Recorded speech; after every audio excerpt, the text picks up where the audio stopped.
It was a Tuesday evening, around 9 p.m. My wife, Angela, and I had just finished watching an episode of NCIS, where Gibbs and his team solved yet another murder and put the culprit behind bars. The episode ended like so many others. Gibbs was in the basement, working on another boat. He was joined by his friend and former FBI agent, Tobias Fornell. As usual, Gibbs was chopping wood while he and Toby shared a drink. Gibbs' favorite, bourbon laced with sawdust. I noticed that Angela wasn't paying much attention to the show. She seemed distant, almost out of sorts. This wasn't unusual lately. She had been working more, staying late at the office, even on Saturdays and evenings. When she was home, she was hardly ever around me. Though we physically shared the same space, it felt as if we were strangers living in parallel worlds. I had to call her name several times before I could get her attention, and when she spoke, it was often just a short sentence, sometimes even just a single word. It was a far cry from the woman I knew, who used to talk nonstop. This quiet, almost eerie behavior had been going on for about a month. I asked her repeatedly what was distracting her so much, and she always brushed it off, saying, "Just problems at work. It'll be over soon." But as the days passed, she seemed to grow more irritable, more abrupt, and constantly in a bad mood around me. I begged, pleaded, coaxed, and even yelled, trying to get her to open up. The only response I ever got was a vague, "It's not you," or something similar. Then she would lash out, slam every door between us, and lock herself in the bedroom while I was left in the guest room. Eventually, I gave up. I stopped trying to force her to talk and found ways to occupy my evenings in order to avoid being around her. I even moved into the guest room, spending more time there than in our shared bed. I even installed a lock on the door. She never once questioned my decision to move out of our bedroom, and I wasn't sure she even noticed. The next 3 weeks were nothing short of hell. The silence between us was deafening, and I began to realize she didn't even care enough to comment on the changes in our home. After work, I started frequenting the local brew pub, spending hours socializing with friends while silently cursing Angela for kicking me out of my own home. I had no real home life, just a constant state of misery. The only exception was Tuesday nights, when I would come home after dinner, sequester myself in my room, and watch NCIS on the TV I had set up there just for that purpose. However, I soon realized that eating out every night was becoming too expensive. Something had to change, and a decision had to be made. It seemed like Angela was actively pushing me toward a divorce, but she had never explained why her behavior and mistreatment of me had gone from that of a loving wife to a heartless cohabitant in just 6 weeks. It was Thursday, and I was at Lou's place, throwing darts with my team in a local league. That night, I made up my mind. I would meet Angela on Friday after work, and we would either work on our problems or end a sad excuse for a marriage.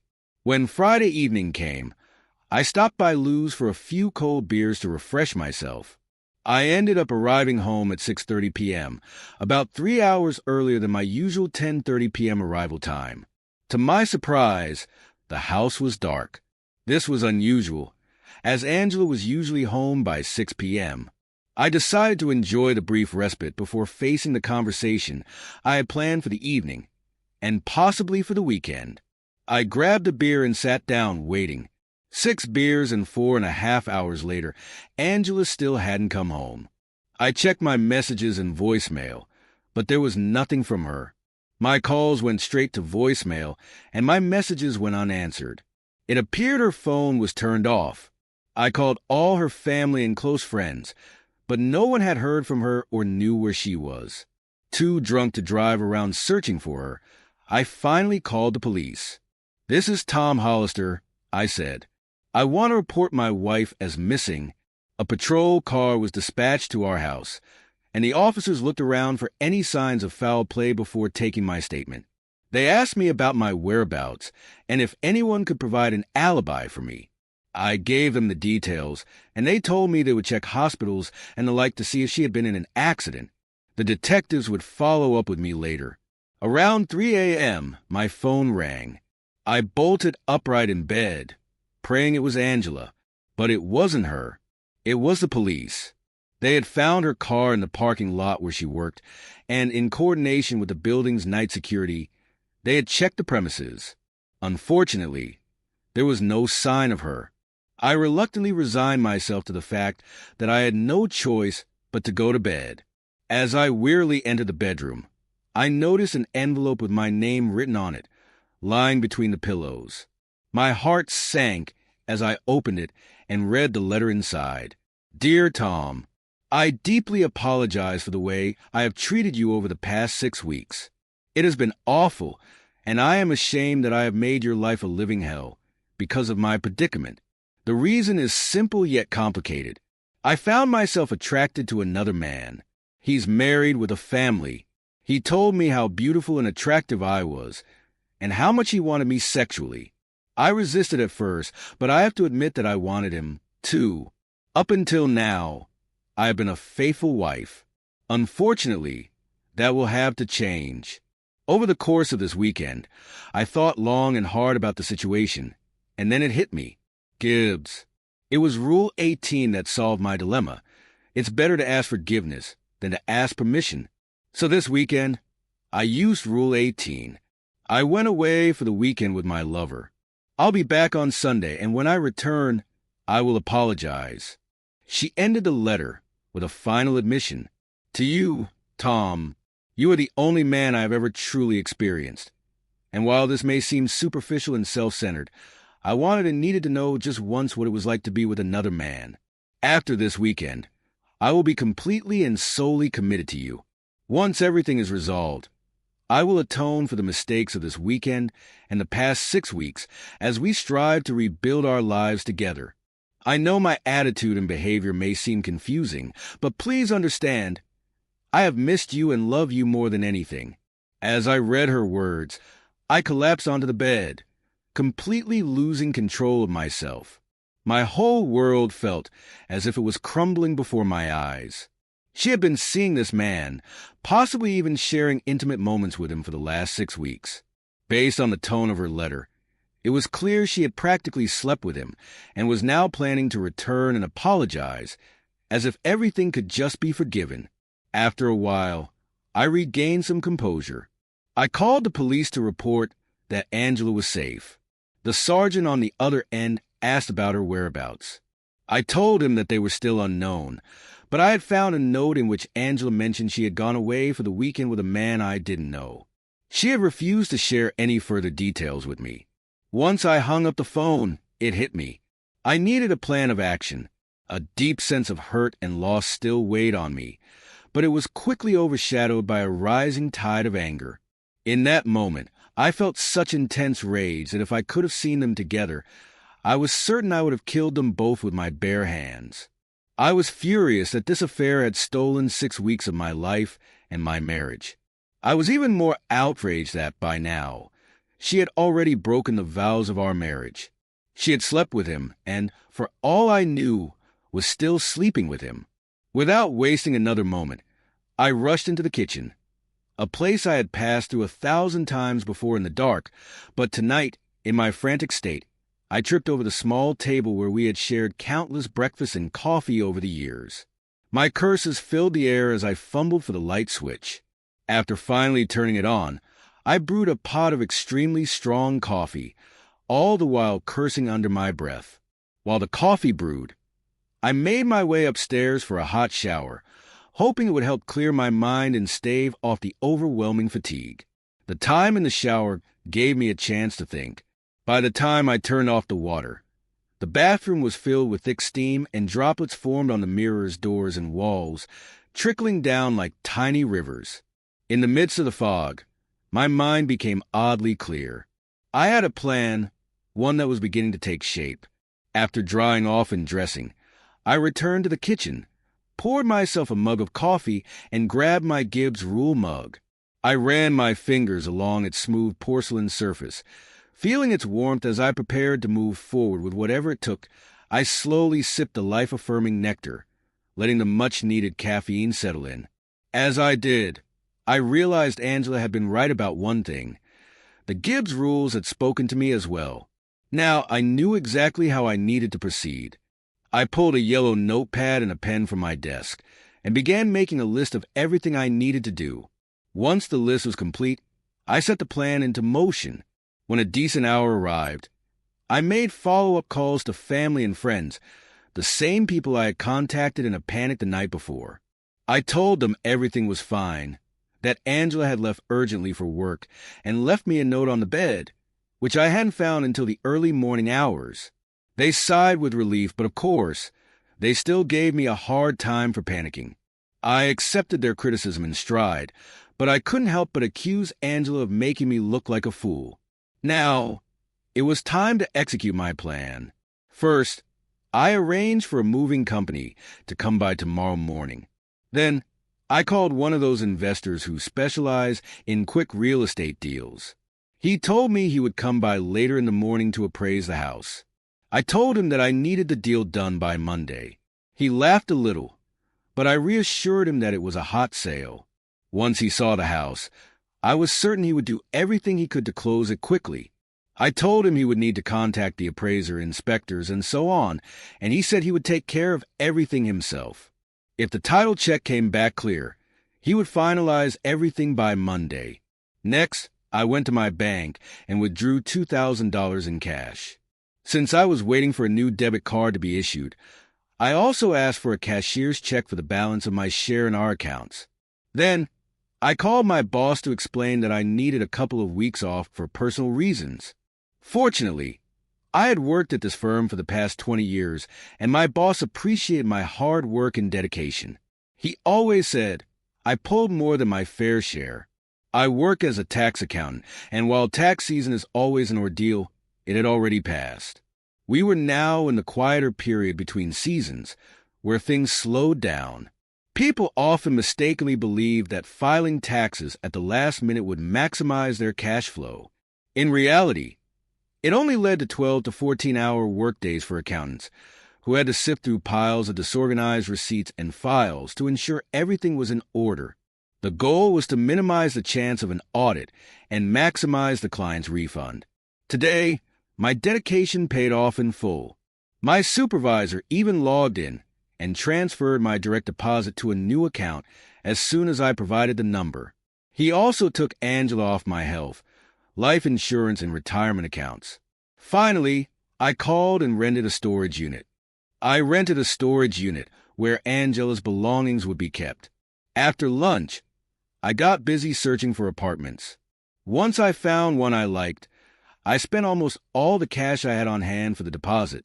To avoid alerting Angela, I ran to the nearest store and purchased a money order for the deposit, not wanting to use a check that might give away my location.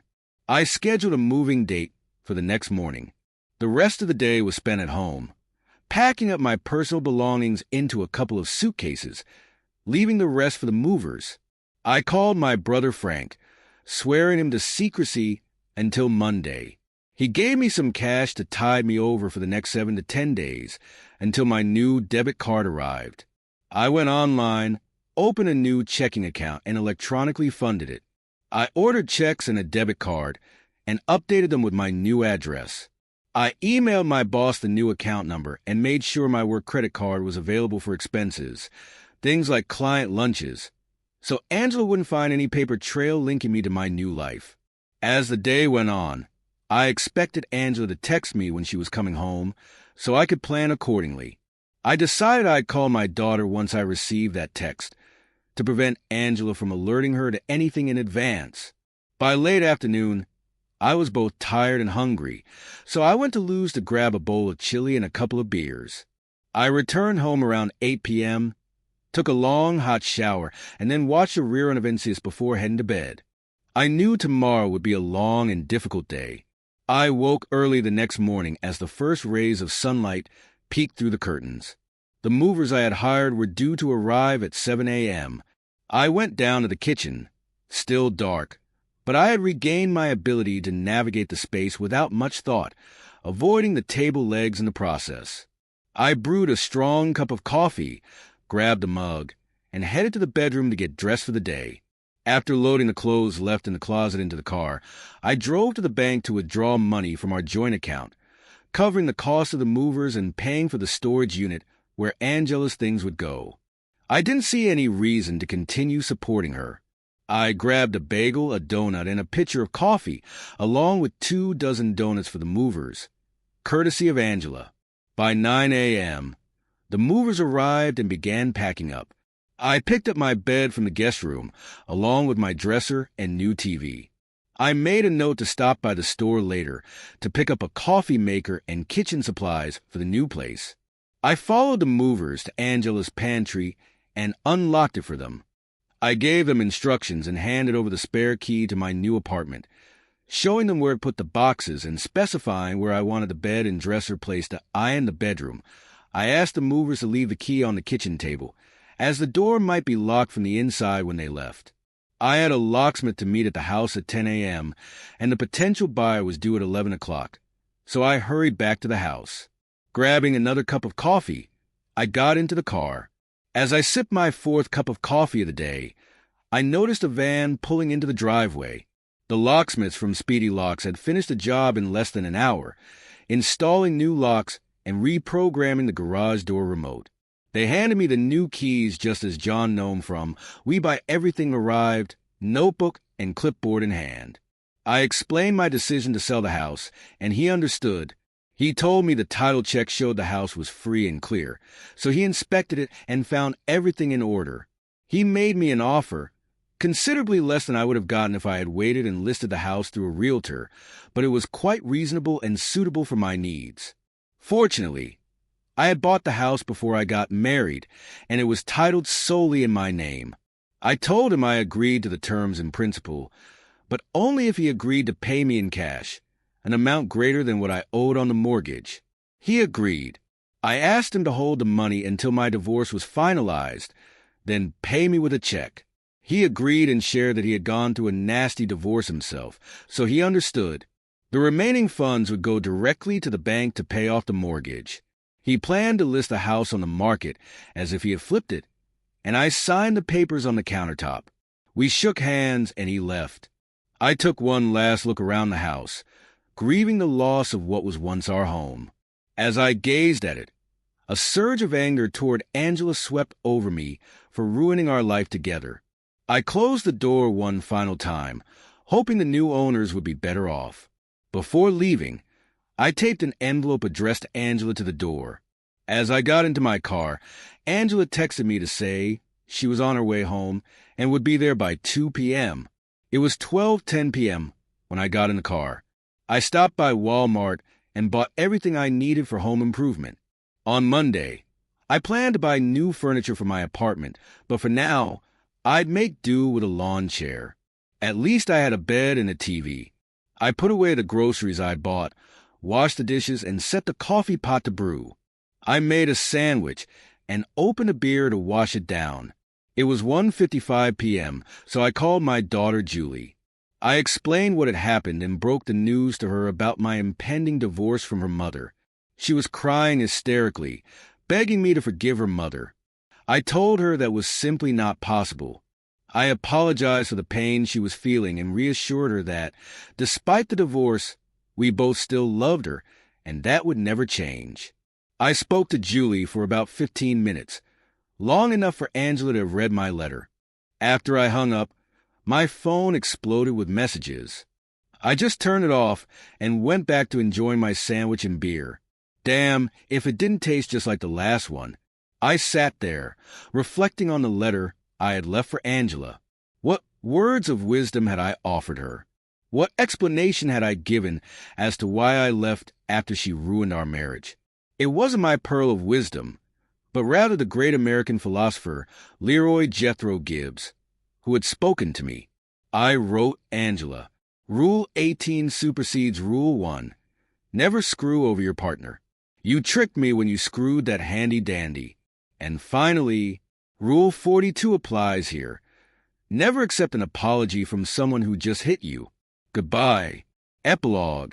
I avoided any contact with Angela, and even years after the anger and resentment had subsided, a deep sense of hurt remained. Her numerous attempts to talk to me were futile. She even showed up around my apartment, but I refused to stop and talk to her. In the end, it cost me my relationship with my daughter and grandchildren. I refused to share the same space with Angela. If she showed up at a party, a holiday gathering, or while I was visiting, I simply left. Unfortunately, Julie sided with her mother and felt that I was too inflexible in my stubborn refusal to forgive and reconcile. My only role in Julie's wedding was to pay for it. About 2 weeks before the wedding, Julie changed her mind. She decided that she would let me walk her down the aisle. When I walked her down the aisle, the priest asked, "Who gives this woman to be married?" I simply answered, "I do." Angela looked shocked when I turned around. Instead of sitting next to her, I walked out of the church, skipped the reception, and went home. I visited Julie at times when I knew for sure Angela wouldn't be there, but Julie kept telling me to give her mother a break. I was kept away from the holidays, as Julie didn't want to exclude her mother. So, when the grandchildren arrived, I would visit them, hoping Julie would relent and alternate them on major holidays. However, she informed me that her mother would be involved in the holidays, and frankly, if I couldn't put up with it, then I shouldn't come at all. She got her way. A couple of years later, Julie tried to reconcile. I told her I was used to living alone, especially on holidays, and not to worry. I wished them all a good life. Shortly after that call, I moved to another city and started a new life. I left no forwarding address. I dated but no longer wanted any serious relationships. I started a new career as a forensic accountant in my new town. Like Gibbs for many seasons, I was now helping put behind bars the vast number of scumbags who preyed on innocent people. Also like Gibbs, I lived alone and rarely socialized. I retired at the age of 70.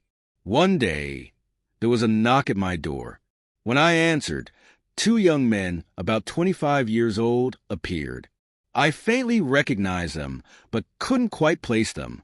Even though the NCIS series had long since disappeared from the airwaves, and I had long since disappeared from my family's lives, I realized when they said in unison, "Hi, Grandpa, we're here to take advantage of Rule 5. Don't waste the good stuff. Thanks for watching. Do not forget to like and comment and press bell icon for more cheating stories."